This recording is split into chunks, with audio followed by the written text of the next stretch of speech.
말씀은 히브리서 11장입니다. 히브리서 11장 13절부터 16절까지의 말씀입니다. 히브리서 11장 13절부터 16절까지의 말씀이요. 우리 다 같이 한 목소리로 읽겠습니다. 13절입니다. 시작. 이 사람들은 다 믿음을 따라 죽었으며 약속을 받지 못하였으되 그것들을 멀리서 보고 환영하며 또 땅에서는 외국인과 나그네임을 증언하였으니 그들이 이같이 말하는 것은 자기들이 본향 찾는 자임을 나타냄이라. 그들이 나온 바 본향을 생각하였더라면 돌아갈 기회가 있었으려니와 그들이 이제는 더 나은 본향을 사모하니 곧 하늘에 있는 것이라. 이러므로 하나님이 그들의 하나님이라 일컬음 받으심을 부끄러워하지 아니하시고 그들을 위하여 한 성을 예비하셨느니라. 아멘. 벌써 11장이 7번째 시간입니다. 11장에서 들어가면서부터 우리가 믿음 해가지고 1, 2, 3 이렇게 나가는데 벌써 7번째입니다. 이게 언제 끝날지 모르겠어요. 하다 보니까 정말 그 전에들 내용들이 너무 많아서 처음에 계획했던 것보다 조금씩 더 많아지고 있습니다.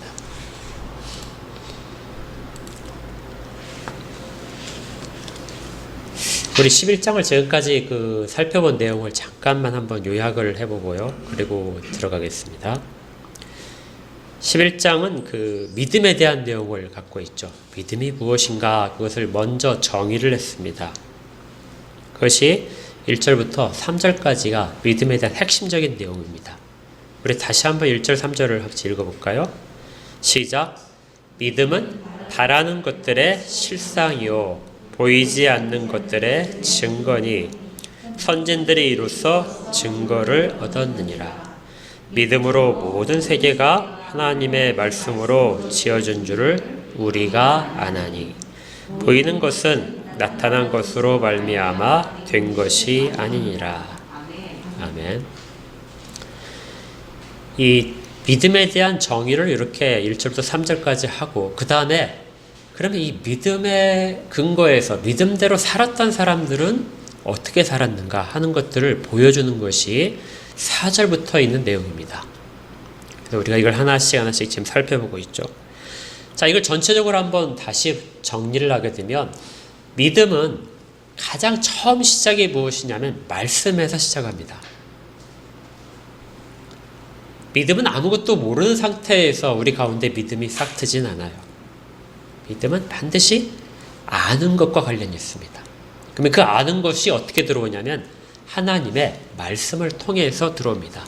우리 귀에 하나님의 말씀을 들려주시고 그 말씀을 들은 어느 순간에 그것들이 알아지게 되고 그것들을 의지하게 되는 그런 말씀이 들려지는 것이죠. 하나님을 찾고 하나님을 의지하려는 마음, 그 신비로운 변화가 일어난 것을 믿음이라고 합니다. 그러니까 믿음은 온전히 하나님께서 주셔야만 일어날 수 있어요. 우리가 아무리 책을 많이 읽고 성경책을 100번을 읽어도 믿음이 발생하지 않습니다. 믿음은 하나님이 주셔야 되는 은혜의 선물입니다. 우리에게 만약에 하나님을 조금이라도 의지하는 마음이 있다면 하나님이 우리에게 그것들을 허락하신 거예요. 그 믿음이 우리 가운데 싹 터서 하나님의 말씀을 찾도록 하시고 하나님의 말씀대로 살도록 이끌어 가십니다. 그래서 믿음은 성장을 하게 돼요. 그래서 큰 믿음과 작은 믿음이 생기는 것입니다. 믿음은 조금씩 성장을 합니다. 이 성장할 수 있도록 하나님이 훈육을 하시죠. 때로는 고난이 오기도 하고 때로는 기적이 일어나기도 합니다. 근데 고난과 기적은 모두가 다 믿음을 성장시키는 하나님의 환경적인 간섭이세요. 그런데 우리는 보통 믿음이 성장하기 위해서 필요한 것은 기적이라고 생각을 합니다. 그렇죠? 우리가 어떤 걸 간절히 붙잡았더니 기적이 일어나서 해결이 되었다. 병이 다 나았다. 갑자기 재물이 생겼다. 뭐 이런 것들만이 우리의 믿음을 키우는 것이라고 생각을 하는데요. 고난도 믿음을 키워갑니다. 우리의 요구사항은 기적이지만 하나님은 그것들을 아무 차별 없이 사용하세요. 그래서 결과적으로 우리의 믿음을 성장시키셔서 우리의 믿음을 통해서 하나님의 뜻을 발견하도록 그렇게 이끌어 가십니다. 그래서 말씀이 믿음을 싹트게 하는 씨앗이고요. 그 믿음이 자라면서 주변에 많은 염려와 우리의 탐욕들이 동원되면서 믿음이 자라지 못하도록 사탄이 역삭을 하고 그 사탄의 역사를 뚫고 우리가 믿음을 지킨다면 우리의 믿음은 하나님이 원하시는 곳까지 쭉 성장을 해가는 것입니다. 그래서 신자의 모든 것들은, 신자의 신앙생활의 모든 것들은 믿음에 있다 이렇게 말할 수 있어요. 그래서 우리가 신앙이다 하는 말을 영어로 보거나 원어로 보게 되면 신앙이란 말과 믿음이란 말은 같은 말입니다. 성경에서 어떤 때는 신앙이라고 하고 어떤 때는 믿음이라고 하고 어떤 때는 신실하다 이런 말로 똑같이 번역을 하는 거예요. 동일하게 믿음만이 우리의 신앙의 모든 것들을 붙잡고 있습니다. 어떤 사람은 작은 믿음으로 어떤 사람은 큰 믿음으로 그렇게 하나님 앞에 서는 것이죠. 이 바울이 갈라디아서에서 이런 이야기를 했습니다. 갈라디아서 2장 20절에 제가 읽어드릴게요. 갈라디아서 2장 20절에 내가 그리스도와 함께 십자가에 못 박혔나니 여러분이 잘 아시는 구절이죠. 그런즉 이제는 내가 사는 것이 아니요 오직 내 안에 그리스도께서 사시는 것이라. 이제 내가 육체 가운데 사는 것. 육체 가운데 산다는 것은 지금 이 땅의 삶을 살아가는 걸 말합니다. 나를 사랑하사 나를 위하여 자기 자신을 버리신 하나님의 아들을 믿는 믿음 안에서 사는 것이다. 그러니까 우리의 일생이 어떻게 사는 것이라고요? 이 땅에 사는 동안은 뭐 안에서 살아가야 된다고 그러죠? 믿음 안에서 산다. 그래서 우리의 삶이라고 하는 것은 믿음과 전혀 구분할 수가 없습니다. 믿음 이만큼 따로 해서 삶을 살펴보고 우리의 육신적인 필요성을 채우는 것 따로 하고 아니라 모든 인생 자체가 믿음 안에서 사는 것이라고 하죠. 우리가 오늘 읽었던 13절도 이렇게 되어 있습니다. 이 사람들은 다 믿음을 따라 죽었으며, 믿음을 따라 죽었다는 말을 다른 번역서에 보니까 이렇게 되어 있어요. 믿음으로 살다가 죽었다. 그러니까 죽을 때까지 뭘 갖고 살았다고요? 믿음으로 살았다. 오직 믿음 안에서 살았던 사람들, 이 사람들이 사절에서부터 있었던 신앙의 명예의 전당에 들어간 사람들이라고요. 우리도 지금 이 11장을 읽으면서 우리도 죽을 때까지 믿음을 잃지 않고 그 믿음을 붙잡고 살기를 소망을 해야 됩니다. 믿지 않는다면 더 이상 신자라고 할 수가 없습니다. 사탄이 아까 말씀드렸듯이 그 믿음을 약하게 하기 위해서 온갖 염려들과 근심들과 그 불신, 의심들, 때로는 타협, 적당히 타협해서 위기를 넘기자 하는 식으로 해서 우리의 믿음을 조금도 잘하지 못하도록 아니면 믿음이 약해지도록 변질되도록 그렇게 자꾸 획책을 하는 것이죠. 그래서 우리는 이 믿음을 잘 지켜야 됩니다. 한 가지 예를 들어볼게요. 우리 지난주 살펴봤던 아브라함과 사라의 이야기입니다. 하나님이 아브라함과 사라에게 자식 이삭을 주겠다고 약속하신 것은 아브라함 나이가 99세 때였습니다. 물론 자손을 주시겠다는 약속은 훨씬 전에 있었지만 사라를 통하여 자식을 주겠다는 약속은 99세 때 받은 것이죠. 그때 사라의 나이는 89세였습니다. 그들은 이미 생식 능력을 다 상실한 상태죠. 그런데 그때 하나님의 그 사람이 와서 내년 이맘때쯤에 너희들에게 아들이 있을 것이다. 아들을 낳을 것이라고 예언을 하셨습니다. 그때 그들의 반응이 뭐였죠? 아브라함은 어떻게 그런 일이 있겠느냐? 차라리 누구에게요? 이스마엘에게나 그 복을 주십시오. 사라는 어떻게 했죠? 장막 뒤에서 웃었습니다. 그들의 현실적인 것을 보게 되면 하나님의 약속을 전혀 받아들일 수 없었습니다. 의심이죠. 그때의 웃음은 비웃음입니다. 그런데 그들이 자식을 낳았는데 그 자식의 이름인 이삭. 이삭의 이름이 웃음이란 뜻이죠. 사라가 웃었기 때문에 그 이름을 이삭이라고 한 것이 아닙니다. 이제는 그 비웃음의 웃음, 불신앙의 웃음이 하나님이 그들에게 준 복으로 말미암아 기쁨으로 바뀐 것입니다.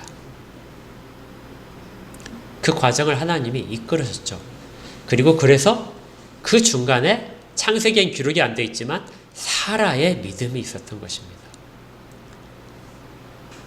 사라의 믿음이 이전에 자기의 의심에 의한 비웃음이 아니라 정말 하나님이 주신 믿음에 의한 결과를 가지고 그가 웃을 수 있었던 것이죠. 이처럼 사탄이 우리에게 주는 그 모든 유혹들을 우리가 믿음으로 너끈히 극복해낸다면, 이겨낸다면 우리에게는 하나님의 약속하신 모든 결과들을 목도하는 데는 큰 기적이 일어날 것입니다. 그래서 우리가 신앙생활을 하면서 소망 가운데 발견하는 기쁨과 평안은 모두가 다 믿음이 없이는 주어지지 않습니다. 사라가 믿음이 없었다면 그 일은 일어나지 않았었다는 것이죠. 그래서 바울이 다시 로마서 15장에서 이렇게 이야기를 합니다. 로마서 15장 13절에 소망의 하나님이 모든 기쁨과 평강을 믿음 안에서 너희에게 충만하게 하사 성령의 능력으로 소망이 넘치게 하시기를 원하노라. 하나님이 성도들에게, 하나님의 자녀들에게 기쁨과 평안함을 주시는데 모든 기쁨과 평안함을 주시는데 그런데 무엇을 통해서요? 믿음 안에서. 믿음 안에서만 주시는 거예요. 믿음이 없다면 우리가 신앙생활을 하면서 어떤 기쁨과 평안을 누릴 수 없습니다. 오직 믿음만이 가능하게 하는 거예요. 이런 믿음을 계속해서 우리가 지킬 때 그때 하나님이 주시는 모든 기적적인 은혜들이 우리 가운데 반드시 임할 것입니다. 그리고 그를 통해서 우리의 믿음은 더 성장할 것입니다. 믿음을 통한 기적은 그 자체, 그 일에 대한 결과로 끝나는 것이 아니라 우리의 믿음을 성장시키는데 다시 사용됩니다. 그러니까 우리는 보통 우리의 믿음을 가지고 기적이 일어나는 것을 소망하는 데에서 거기에서 우리의 믿음의 경지가 끝나는 걸 원하는데요. 근데 하나님은 그것이 아니에요. 기적과 시련은 그 너머에 있는 것들을 향해서 사용될 도구일 뿐입니다. 그것이 무엇이냐면 우리의 정체성이에요. 기적과 시련들을 통해서 우리의 소망이 더 굳건해지고 그 소망을 통해서 우리 자신이 누구인지를 알게 한단 말이죠. 너는 나의 자녀야. 너는 나의 백성이야. 나 없이는 너는 지금 한순간도 살을 수 없는 존재야. 이걸 하나님 우리 가운데 깨닫게 하시기를 원합니다. 일생 동안 이 세상에 살면서 단 한순간도 잊지 않기를 하나님은 그렇게 원하십니다. 믿음을 성장시키는 이유는 이걸 위해서 있는 것이죠.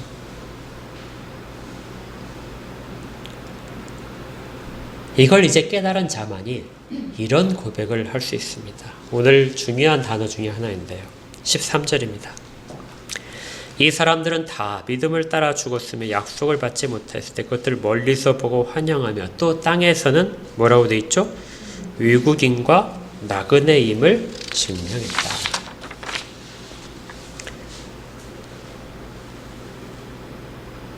믿음으로 살고 하나님의 자녀라는 정체성, 하나님의 백성이라는 것, 하나님의 택하신 자라는 것을 깨닫게 되자 이 세상에 살면서 그들이 스스로를 뭐라고 말하냐면요. 나는 이 땅에서 나그네다. 나는 이 땅에서 이방인이다. 외국인이다. 이렇게 말한다는 겁니다. 기적을 체험하면 다 가진 것처럼 되죠. 우리가 이 땅에서 가장 바라는 것들이 뭡니까? 건강한 몸이고 또 좋은 직장과 또 풍요로운 것들, 가족 간의 화목들, 이러한 모든 것들이 우리가 바라는 것들인데 그런 것들이 다 채워지는 것이 믿음의 결과가 아니라 그렇게 다 채워지고 났는데 어떤 사람은 물론 채워지지 않을 수도 있습니다만 그 모든 것들을 통해서 어떤 고백으로 하나님이 이끄시기를 원하냐면 나는 이 땅에서 외국인입니다. 나는 이 땅에서 나그네입니다. 우리 이 지금 아브라함이 겪었던 당시 4,000년 전을 한번 돌아가 볼까요? 4,000년 전에 이방인이라는 뜻은 굉장히 불리한 것입니다. 이방인은 아무리 잘해도 그 본토 백성들과 동일한 대접을 받을 수가 없어요. 지금 우리도 지금 이 시대도 동일하지만 외국인이 들어와서 아무리 여기에서 풍요롭게 산다 할지라도 그들은 귀화를 하지 않는 한 영원히 이방인으로서의 대접을 받아야 됩니다. 그러니까 당시 4,000년 전은 더 심했겠죠. 그래서 아브라함이 가나안 땅에 들어가는 것 자체가 큰 모험이었습니다. 거기서 애굽 땅으로 넘어갈 때도 큰 모험이죠. 어차피 모든 것들을 떠나면서 이방인의 대접은 굉장히 큰 불이익을 당하는 겁니다.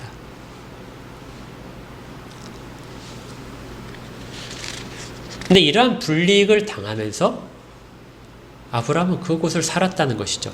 그런데 잘 보시면 이방 사람들이, 가나안 사람들이 아브라함에게 우리와 같이 더불어 살자 하고 제의를 합니다.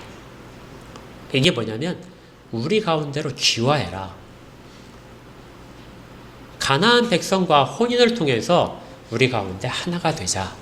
이것이 가나안 백성들이 아브라함에게 준 유혹입니다. 아브라함이 그것들을 거절을 했어요. 기억나시죠? 아브라함은 자기 그 아들인 이삭의 아내를 얻기 위해서 어떻게 하죠? 자기의 종을 하란으로 보냅니다. 그 리브가를 얻어오게 되죠. 그때 그 하란으로 보낼 때 종이 그런 질문을 하게 돼요. 만약에 그 여자가 여기를 오지 않으려면, 가나안 땅으로 오지 않으려고 하게 되면 그럼 어떻게 할까요? 이삭을 데리고 그곳으로 갈까요? 그러자 이삭은 돌아가지 못할 것이다. 이렇게 얘기하죠. 가나안 땅의 여인을 절대 아내로 들이지 말아라. 이것이 이스라엘 백성들에게 계속해서 내려오는 이야기입니다. 아브라함도 사라가 죽은 다음에 후처를 구두라라는 여인을 얻는데 그 여인은 아라비아 여자예요. 훨씬 남방의 가나안 땅 여자가 아니라 아라비아 여자입니다. 야곱도 마찬가지죠. 야곱은 어디에서 아내를 얻죠? 다시 삼촌의 집에 가서 하란으로 가서 그곳에서 아내를 얻습니다. 그러니까 철저하게 거절을 합니다. 야곱이 다시 가나안 땅으로 들어올 때 야복강가를 건너가서 세겜 땅에 왔을 때 세겜의 족장이 야곱의 딸을 야곱의 딸을 보고 반해서 강간을 하게 됩니다. 그리고 제안을 하죠. 딸을 우리에게 주고 우리와 같이 통혼을 하자. 거기서도 역시 거절을 하고 그들을 죽이는 일을 하게 됩니다. 철저하게 아브라함은 가나안 땅에서 이방인으로 살기를 원했습니다. 역사가 그것을 만들어 놓은 것이 아니라 아브라함이 자발적으로 한 것이죠. 그렇게 하지 않았다면 훨씬 더 편안한 삶이 됐을 텐데 그렇게 함으로써 그들은 나그네를 살았다는 거예요.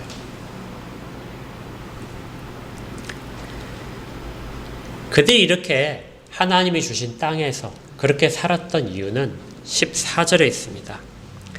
그들이 이같이 말하는 것은 자기들이 어디를 찾아요? 본향 찾는 자임을 나타낸 것이다. 그렇게 이방인으로 살면서 우리는 이 땅에 속하지 않은 사람들이다. 우리는 본향을 찾아가는 사람이다. 근데 이 본향이란 단어가 아주 재밌습니다. 본향이란 단어가 원래 이 단어가 우리 고향이란 단어예요. 고향이 어떤 곳이죠? 내가 태어난 곳. 근데 이제 유대인식이 이제 이 단어의 뜻을 보게 되면 아버지란 단어가 연결되어 있어요. 그러니까 본향이라는 건 뭡니까? 아버지의 땅, 아버지의 집입니다. 그러니까 그 누가복음에서 돌아온 탕자 비유에서 그가 돌아오는 것이 바로 이 본향을 찾아오는 거예요. 아버지의 집을 찾아서 오는 겁니다. 자, 그렇다면 아브라함에게 있어서 본향은 어디였을까요? 아브라함의 아버지 데라의 고향, 데라의 집이 있는 곳은 갈대아 우르이거나 아니면 하란입니다. 그러니까 당연히 아브라함은 가장 소망하는 것, 자기의 위기가 닥쳤을 때마다 돌아갈 땅이 있다면 그것이 어디냐면 하란이거나 갈대아 우르였겠죠. 그런데 앞서 말씀드렸지만 아브라함은 자기도 그곳으로 돌아가지 않습니다. 아무리 힘들어도 그곳으로는 가지 않아요. 자기 아들 이삭의 아내를 얻을 때도 이삭을 데려갈까요? 만약에 그곳에서 여자가 떠나오지 않으려면 그곳은 이 가나안 땅의 여인으로 아내를 맞을 수 없으니까 이삭을 데려가서 그곳에서 살게 할까요? 그러자 그렇게 하면 안 된다. 이삭은 돌아가지 못한다. 돌아가지 못하는 것이 무슨 뜻입니까? 그곳으로 돌아간다는 것을 전제로 할 때 그곳은 갈 곳이 아니다. 야곱을 한번 볼까요? 야곱도 하란으로 도망을 갔습니다. 이 땅에서 가나안 땅에서 살지 못해서 도망을 갔어요. 도망을 가서 하란 땅에서 열심히 살았습니다. 그리고 큰 재물을 얻었죠. 그런데 그는 큰 재물을 얻은 다음에 돌아오는 거예요. 가나안 땅으로 돌아옵니다. 하란에 머물지 못하고 가나안 땅으로 돌아와요. 가나안 땅으로 돌아올 때 야복강에서 야곱이 하나님이 보내신 사람과 씨름을 합니다. 그는 그렇게 씨름을 해서만이라도 하나님께 의지를 해야만 돌아올 정도로 야복강을 건너는 것은 큰 위험이었습니다. 왜냐하면 형이 기다리고 있거든요. 내가 반드시 너를 죽이겠다 하고 맹세를 했던 그 형이 기다리는 곳, 바로 앞에서 자기를 기다리는데 그곳으로 들어와야 됐습니다. 피할 수 있는데, 다른 곳으로 갈 수 있는데 그는 그곳에 가는 것이죠. 하란은 절대 아브라함과 그의 자손들이 돌아갈 본향이 못 되는 것입니다. 형식상으로는 본향인데 돌아오지 못할 것이죠. 우리 그 신앙생활에도 이걸 한번 적용해 봤으면 좋겠습니다. 우리 신앙이 말씀을 듣고 믿음이 생기기 전에 살던 곳이 있습니다. 그렇죠? 우리가 세상 가운데 하나님 모르고 있을 때 살던 곳, 그곳이 하란일 수도 있고 갈대아 우르일 수도 있습니다. 우리 신앙에도 그런 곳이 있어요. 이전에 우리가 많이 가졌던 것, 그 다음에 편하게 지냈던 것, 자유롭게 지냈던 그 순간을 우리의 본향이라고 생각할 수도 있습니다. 우리가 떠나온 것. 근데 아브라함의 모습에서 볼 수 있듯이 그곳은 절대로 돌아가면 안 되는 곳입니다. 추억 속으로는 아름다운 것이 있지만 그곳은 죽음에 있는 것이에요. 잘 생각해 보십시오. 그곳에서 우리를 끌어내기 위해서 얼마나 큰 희생이 있었는지. 우리 주님이 자기의 생명을 우리를 위하여 내어주셨고 피를 흘려주신 그 대가가 없었다면 그곳에서부터 나올 수가 없었습니다. 나와서는 어땠나요? 나와서 우리의 인생이 하나님이 주시는 시련 가운데 모든 기적 가운데서 빚어지는 동안에 얼마나 아픔들도 많이 있었습니까? 그런데 언젠가 우리의 믿음이 약해지면 그 떠나온 본향을 다시 찾게 된다고요. 그곳은 절대로 갈 수 없습니다. 돌이킬 수 없는 곳.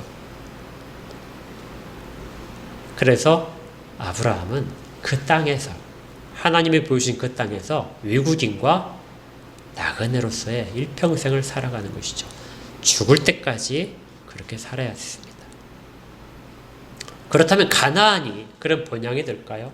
뭐 타향도 정이 들면 고향이라고 이렇게 얘기하는데 그러면 가나안 땅이 고향일까요? 아닙니다. 가나안 땅도 아브라함에게 있어서는 본향이 될 수 없었어요. 왜냐하면 그에게 약속하신 하나님의 모든 것들은 가나안 땅에서 이루어지는 것이 아니었기 때문에 그렇습니다. 아브라함 일생 가운데 우리 살펴봤었죠. 아브라함은 그가 소유했던 땅은 자기 아내를 장사지은 그 막벨라 굴에 있는 조그마한 땅밖에 없습니다. 자손은 이삭 하나밖에 없죠. 그것이 그가 받은 모든 약속입니다. 하나님이 나머지는 다 이루실 때까지 그는 그 땅에서 가장 약한 자로서 살아가는 모습을 가져야 됐어요. 이거 13절에 있었던 다 믿음을 따라 죽었으며 약속을 받지 못했을 때 그것들을 멀리서 보고 환영을 했다. 가나안 땅도 이방 땅입니다. 그곳의 여인들과 결혼을 절대 할 수 없는.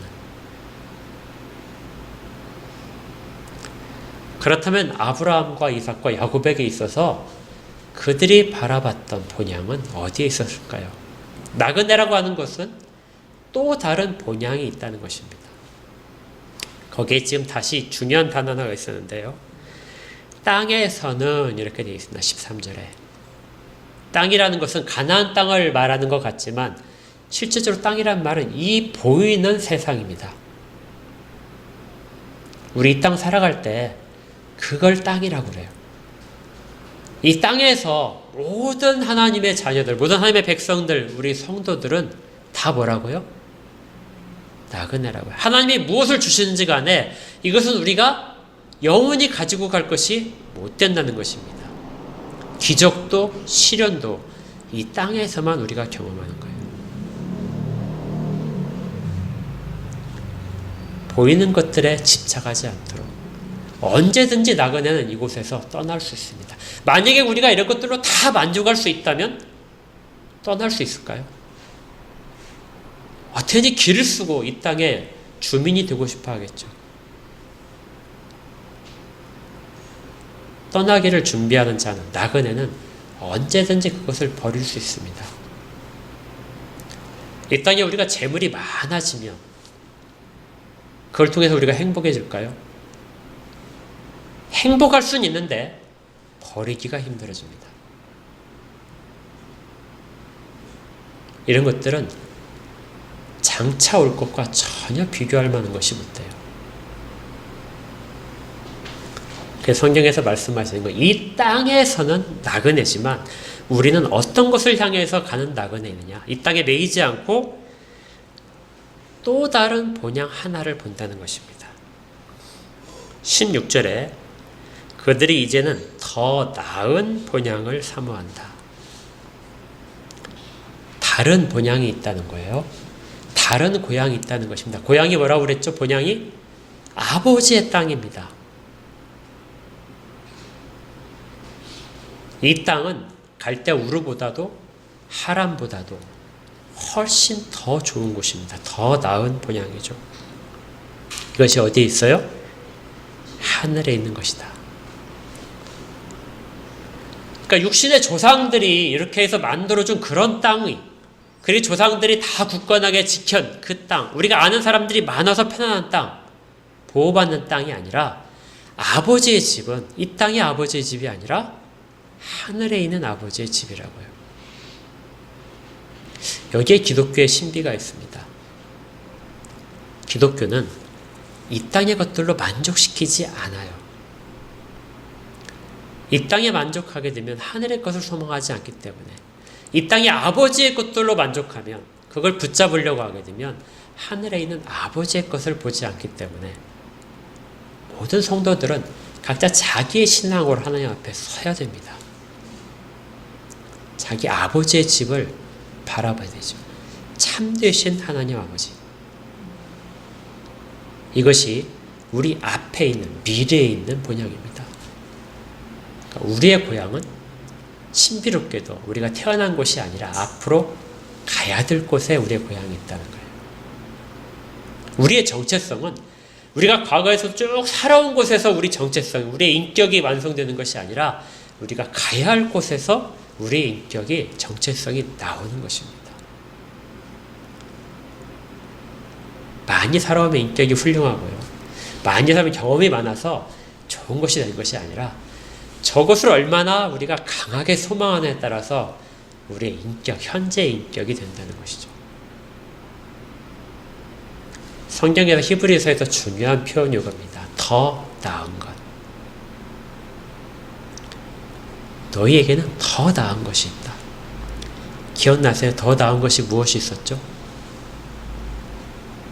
많이 등장했습니다. 이 히브리서 구석구석에 마치 숨겨진 이야기처럼 너희들은 더 나은 것이 있는 건데 그걸 받은 자들이다. 예수님은 천사보다도 더 나은 분이다. 예수님은 대제사장보다도 더 나은 분이다. 그분이 드린 제사는 대제사장이 드렸던 제물보다도 더 나은 것이다. 우리도 더 나은 미래를 향해서 가고 있는 것입니다. 우리 하나만 찾아볼까요? 히브리서 11장을 찾으셨으니까 10장을 한번 보십시오. 10장 34절에 너희가 갇힌 자를 동정하고 너희 소유를 빼앗기는 것도 기쁘게 당한 것은 그 다음을 같이 읽을까요? 뭐라고요? 더 낮고 영구한 소유가 있는 줄 알미라. 10장 34절이었습니다.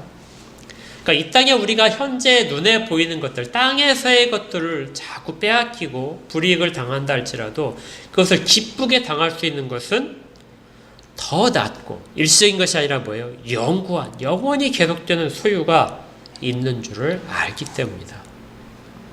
더 나은 것이 있답니다. 11장 4절에서 믿음으로 아벨은 가인보다 어떻게 했어요? 더 나은 제사를 하나님께 드렸다.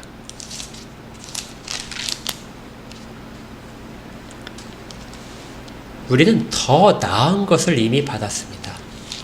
그래서 우리가 앞으로 해야 될 것은 더 나은 것을 찾아가는 거예요. 이전의 우리의 삶보다 더 나은 것으로 나아가는 모습, 그래서 더 나은 신앙의 모습을 갖는 것, 이것이 하나님이 원하시는 믿음입니다. 제가 이 히브리서 본문을 쭉 생각하면서 정말 믿음을 통해서 우리가 가져야 될 것이 무엇인가? 믿음은 무엇을 통해서 증거될 것인가? 당신 믿음이 있습니까? 그런 질문을 받았을 때 여러분들 믿음을 무엇으로 증거하시겠습니까? 나는 천국에 갈 것 믿습니다. 이게 히브리서에서 말하는 믿음이 아니라고요. 나는 내가 부자가 될 것을 믿습니다. 이것도 아니라고요. 히브리에서 가장 중요하게 여기는 믿음은 하나님과의 공감입니다. 우리는 보통 이렇게 해요. 우리가 믿음으로 막 하나님 앞에 간구한다고 생각할 때 그때 우리의 자세가 어떤 거냐면요. 우리 어떤 내면에 있는 간절함, 이러한 것들을 하나님께 매달림으로써 하나님이 우리의 간절함에 공감해 주시기를 그렇게 바라는 것 같아요. 하나님 제발 나를 좀 헤아려 주세요. 내가 이렇게 힘든데 하나님은 편안하시잖아요. 그러니까 하나님도 좀 아파야 되니까 하나님한테 막 때를 쓰는 겁니다. 여기 좀 봐주세요. 내 아픔을 좀 돌아봐 주세요. 왜 하나님은 내 아픔을 그렇게 그냥 놔두십니까? 이게 시편에서 많이 등장하는 거잖아요. 왜 그걸 우리가 하나님과 공감을 이루어내면 우리는 기도 응답을 받았다고 생각하고 만족을 생각합니다. 그런데요, 이 공감은 나의 애통함에 하나님이 공감해 주신 것이 아니라 하나님이 원하시는 거에 내 마음이 공감하는 걸 말합니다. 믿음이 성장하면서 점점 이렇게 하나님은 바꾸기를 원하세요.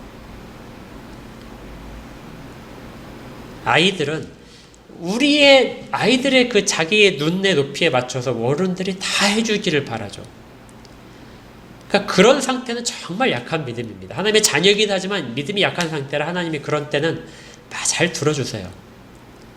그런데 성장하게 되면 하나님은 우리들의 믿음이 더 굳건해지기를 바라십니다.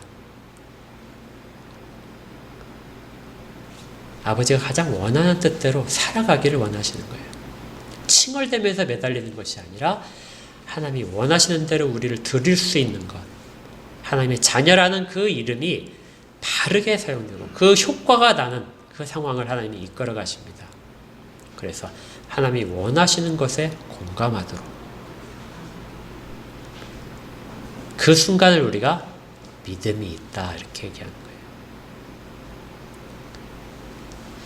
그래서 11장에서 우리가 4절부터 살펴봤던 그 아벨과 에녹과 노아와 아브라함과 사라의 이야기는 사실은 그들의 믿음은 하나님이 원하시는 거에 일치된 순간에 믿음으로 이렇게 이야기가 돼요. 그들이 믿음으로 하나님으로부터 무엇인가를 얻어낸 것이 아니라 하나님이 원하신 거에 자기의 모든 것들이 맞춰져서 그대로 일을 진행했을 때 그때 믿음으로 이렇게 말을 하는 겁니다. 그 믿음이 하나님을 기쁘시게 합니다.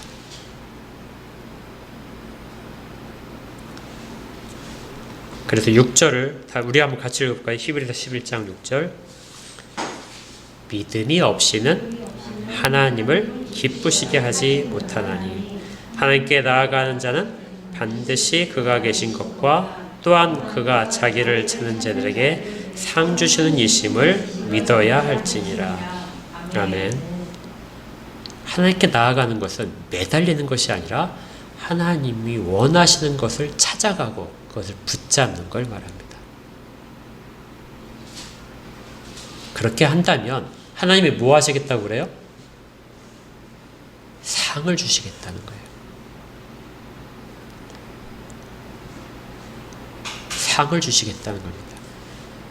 그것이 어떤 상이냐면 우리를 의롭다 칭하는 것이고 우리가 하나님을 기쁘시게 한다 그런 호칭입니다. 그리고 또 결정적으로 16절에 있는 내용이에요. 그들이 이제는 더 나은 본향을 사모하니 곧 하늘에 있는 것이라.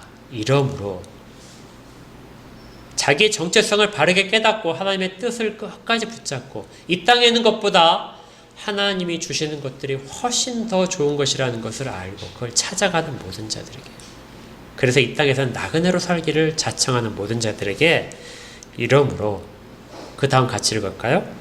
하나님이 그들의 하나님이라 일컬음을 받으심을 부끄러워하지 아니하시고 그들을 위하여 한 성을 예비하셨느니라.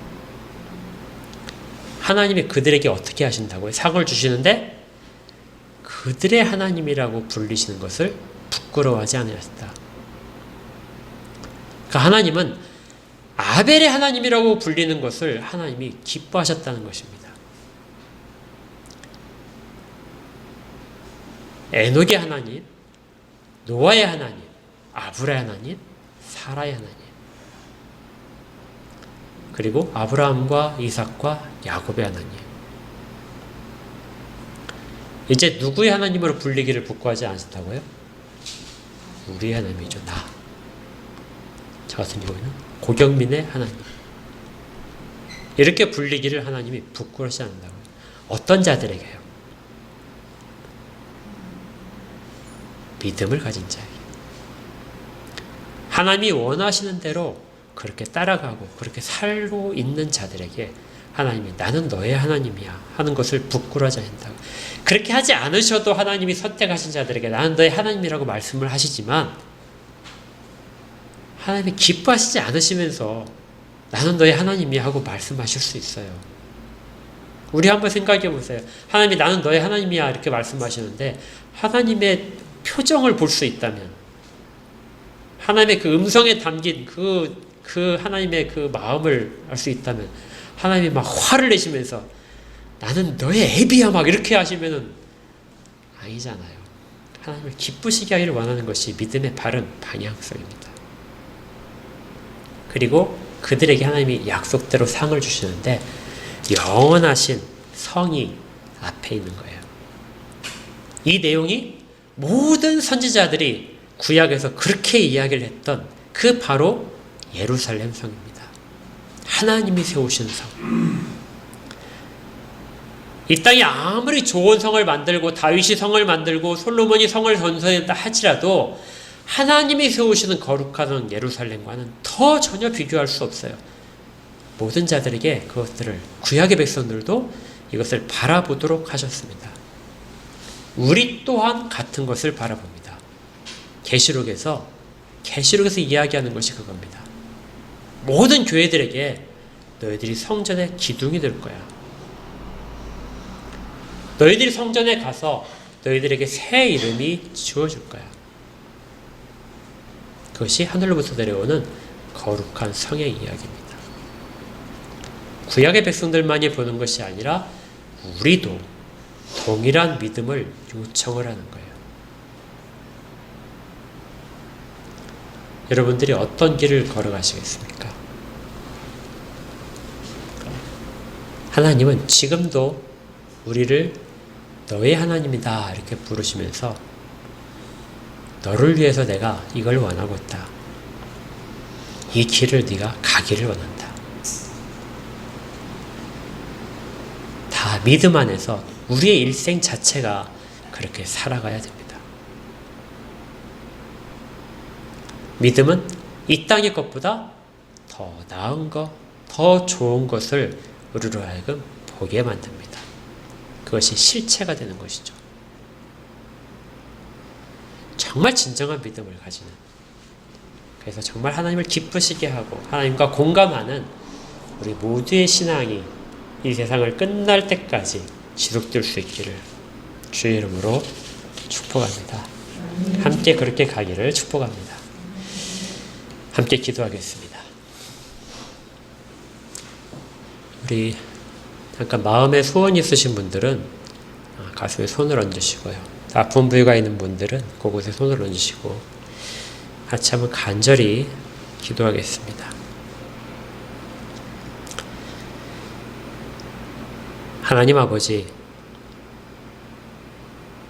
저희들이 이 세상을 살아가면서 작은 것들이 만족되고 보이는 것들이 채워짐으로써 하나님의 은혜를 경험할 수밖에 없는 부족한 죄인들입니다. 하지만 주의 말씀대로 더 나은 것이 있음을 알게 되고 그 더 나은 소유들이 이미 하나님으로부터 우리에게 주어졌음을, 상으로 주어졌음을 깨닫기에 믿음을 가지고 주 앞에 다시금 서려고 합니다. 더 나은 것을 소망하게 하여 주시옵소서. 더 나은 것들이 저희들 가운데 채워지게 하여 주시옵소서. 그러기 위해서 이 땅의 상황 가운데에도 그 증거들을 받기를 구합니다. 저희들의 마음의 소원들, 정말 우리를 붙잡고 있고 그 깊은 믿음으로 가는 것을 자꾸 해방하는, 사탄이 우리를 유혹하는 약해짐과 의심과 포기들, 이런 것들을 하나님 우리 가운데 제거하여 주시옵소서. 믿음의 입술을 들어 다 외칩니다. 이런 것들을 떠나가게 하여 주옵소서. 떠나갈지어다. 우리 육신이 약해서 하나님의 일을 감당하기에 부족한 자들이 있습니다. 육신이 약해서 정말 피곤한 가운데서 일을 감당치 못하고 말씀 가운데 서기가 어려워지는 현실들이 있습니다. 우리를 붙잡고 있는 모든 악한 영들을 떠나가게 하여 주시옵소서. 육신의 모든 질병들이 떠나게 하시고 마음의 아픈 부분들이, 상처들이 치유받게 하시고 그리고 삶의 문제들이 해결되도록 주님 친히 역사하여 주시옵소서. 하지만 이것에 만족하지 않고 더 나은 것을 향해서 한 걸음 나아가는 그런 방법으로서만 사용되게 하시고 주 앞에 겸손으로 이 모든 기적을 받게 하여 주시옵소서. 예수 그리스도 이름으로 기도합니다. 아멘. 390장 함께 찬양하겠습니다.